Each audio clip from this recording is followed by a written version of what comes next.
Je vous emmène passer 24 heures à Bangkok avec moi. On vient à peine d'arriver d'ailleurs, il y a encore quelques heures on était dans l'avion, je vous raconte pas notre odeur. Hein.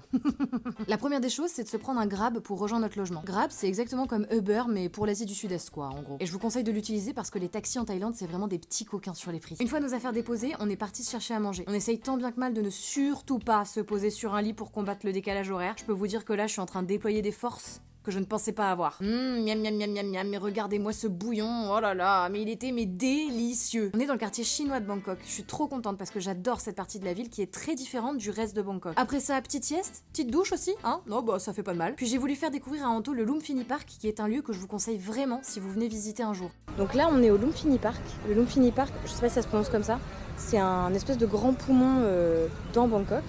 Et c'est un parc qui est trop rigolo puisque dedans vous avez des tortues et des lézards. Comment on appelle ça? Des varans, voilà. Beaucoup de varans.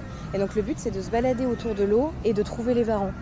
De rien leur faire, mais juste les trouver quoi. J'étais un peu déçue pour Anto parce que quand je vivais ici, je pouvais voir des dizaines de varans dans le parc sans même les chercher. Et là on en a vu que 2 et pas si facilement que ça. C'est quand même une dinguerie quand ils pensent que les animaux que tu puisses voir dans un parc d'une capitale ce soient des varans.